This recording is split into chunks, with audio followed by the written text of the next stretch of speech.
Assalamualaikum warahmatullahi wabarakatuh. Yang saya hormati Bapak Catur. Perkenalkan, nama saya Muhammad Hizbullah Fatoni. Kali ini dalam rangka memenuhi UAS mata kuliah Cyber Security Management pada Universitas Cyber Asia, saya akan memaparkan presentasi analisis penerapan standar dan strategi keamanan informasi pada sistem aplikasi CISA Bea Cukai pasca gangguan yang diduga ransomware 2021 lalu. Pendahuluan.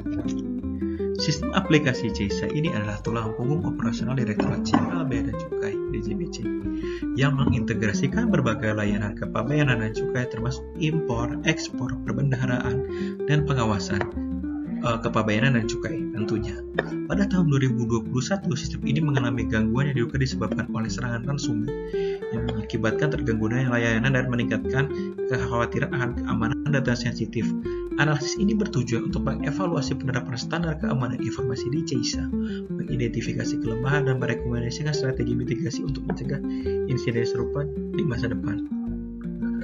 Latar belakangnya yaitu pada tahun 2021, ransomware adalah jenis malware yang mengenkripsi data sistem, mencegah akses pengguna dan meminta tebusan untuk memulihkan akses.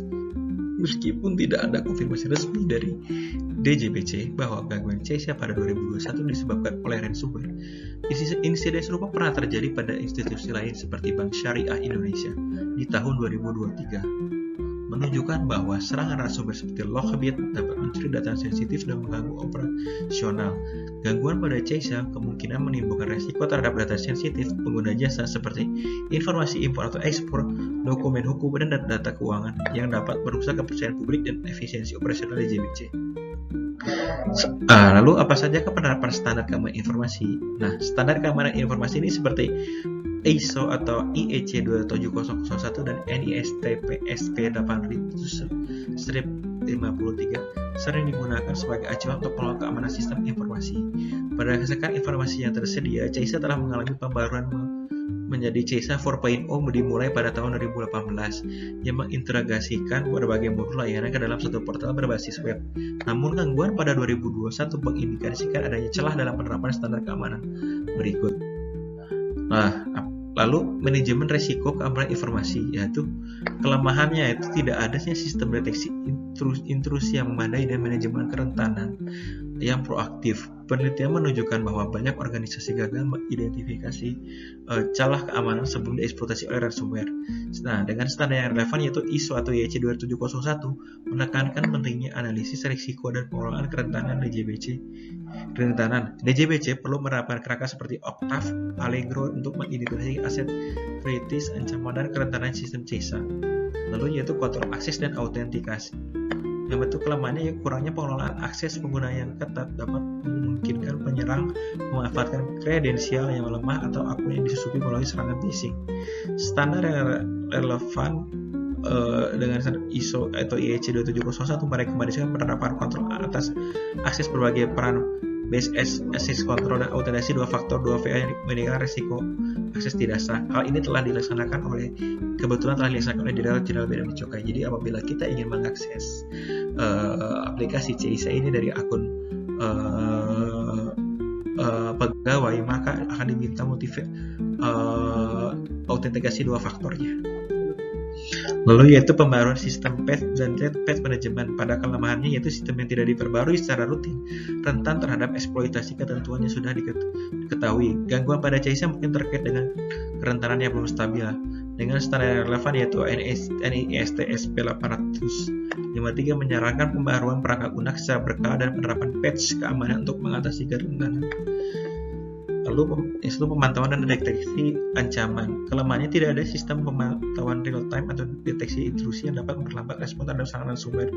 Standar yang relevan yaitu ISO atau IEC 27001 dan NIST 853 menekankan pentingnya sistem deteksi intrusi IDS dan pencegahan intrusi IPS untuk mendeteksi aktivitas mencurigakan. Lalu yaitu terakhir manajemen keinsiden dan pemulihan. Kelemahannya kurangnya rencana pemulihan bencana disaster recovery plan yang teruji dapat memperpanjang waktu pemulihan sistem pasca serangan. Standar yang relevan pada ISO atau IEC 27001 ini merekomendasikan pengembangan rencana respon insiden dan pencadangan data backup yang rutin serta terisolasi dari sistem utama. Nah, Adapun tantangan dalam keamanan CISA yaitu berdasarkan literatur dan insiden serupa, beberapa tantangan utama dalam mengamankan CISA meliputi yaitu integrasi sistem yang kompleks. CISA terhubung dengan kementerian atau lembaga yang meningkatkan risiko keamanan akibat ketidaksesuaian standar atau sistem. Lalu karena di sini CISA itu berhubungan langsung dengan INSW atau bahkan akun push yang dari Kementerian Keuangan sendiri, yaitu satu Kemenkyu.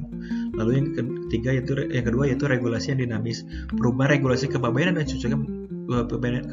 cukai memerlukan pembaruan sistem yang cepat yang dapat mengorbankan aspek keamanan. Yang ketiga itu ancaman ransomware yang berkembang. Varian ransomware seperti Lockbit 3.0 memiliki kemampuan canggih untuk menghindari deteksi dan menghadirkan sistem berbasis web. Lalu yang keempat yaitu keterbatasan sumber daya manusia. Kurangnya pelatihan kesadaran keamanan cyber bagi pegawai DJBC dapat meningkatkan risiko serangan sosial engineering seperti phishing. Nah, pada Kementerian Keuangan saat ini, khususnya di Direktorat Jenderal Bea dan Cukai, kesadaran dan pelatihan mulai digalakkan terkait keamanan data. Atau yang terakhir itu transparansi dan komunikasi. Kurangnya keterbukaan terkait insiden keamanan dapat menghambat kepercayaan pengguna jasa dan memperlambat proses investigasi.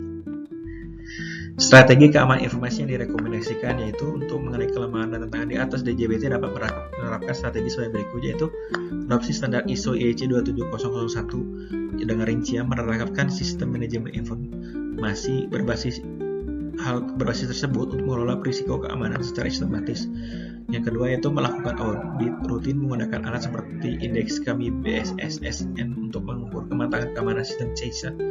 Lalu itu meningkatkan deteksi dan pencegahan ancaman, mengimplementasikan sistem seperti intrusi IDS dan pencegahan intrusi IPS untuk memantau aktivitas mencurigakan secara real time. Lalu menggunakan firewall aplikasi web WAF seperti Cloudflare untuk melindungi portal CISA dari serangan berbasis web termasuk DDoS. Lalu manajemen kerentanan dan pemerataan sistem, melakukan pemindaian perentanan secara berkala menggunakan alat seperti Nessus atau OpenFast untuk mengidentifikasi celah keamanan. Lalu memastikan patch keamanan diterapkan secara segera setelah dirilis oleh vendor perangkat lunak.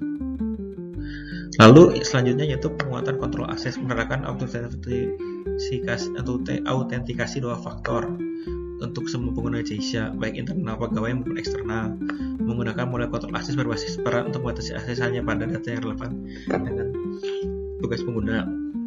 Selanjutnya yaitu pencadangan data dan pemulihan bencana, melakukan pencadangan data secara rutin ke sistem terisolasi offline untuk mencegah enkripsi oleh ransomware. Lalu mengembangkan dan menguji rencana pemulihan rencana untuk memastikan kelangsungan operasional pasca insiden. Untuk pelatihan kesadaran keamanan cyber, mengadakan pelatihan reguler kepada pegawai DJBC tentang ancaman cyber seperti phishing dan social engineering untuk mengurangi risiko human error. Terakhir yaitu meningkatkan kesadaran pengguna jasa tentang praktik keamanan seperti tidak mengklik atau mencurigakan. Masih ada lagi yaitu transparansi dan respon insiden, mengembangkan kebijakan komunikasi yang transparan untuk memberitahu pengguna jasa tentang insiden keamanan sesuai dengan regulasi perlindungan data pribadi Undang-Undang PDP, membentuk tim respon insiden siber CSIRT untuk menangani serangan secara cepat dan efektif, lalu mengadopsi teknologi lanjutan, baik eksplorasi teknologi seperti blockchain untuk meningkatkan transparansi dan integritas dan data kepabeanan, integritas analisis data berbasis AI untuk mendeteksi pola ancaman secara kesimpulannya yaitu gangguan pada sistem CISA pada 2021 menunjukkan perlunya peningkatan penerapan standar dan strategi keamanan informasi di DJBC dengan mengadopsi standar seperti ISO atau IEC 27001, memperkuat deteksi ancaman, mengurangi kerentanan, meningkatkan kesadaran keamanan cyber. DJBC dapat meminimalkan risiko dengan bersumber di masa depan. Implementasi strategi ini tidak hanya untuk melindungi data sensitif, tetapi juga mempertahankan kepercayaan pengguna jasa dan efisiensi operasional. Kolaborasi dengan regulator seperti Kominfo dan adopsi teknologi canggih akan menjadi kunci untuk menjaga keamanan CISA di era digital. Nah, rekomendasi tindak lanjutnya yaitu melakukan audit keamanan yang menyeluruh terhadap infrastruktur CISA untuk identifikasi celah yang ada, lalu membentuk tim CISIRT untuk khusus DJBC bertugas memantau dan menangani insiden cyber, lalu mengalokasikan anggaran untuk pelatihan keamanan cyber dan pembangunan infrastruktur teknologi informasi, lalu berkolaborasi dengan lembaga seperti BSSN untuk memastikan kepatuhan terhadap regulasi keamanan cyber nasional.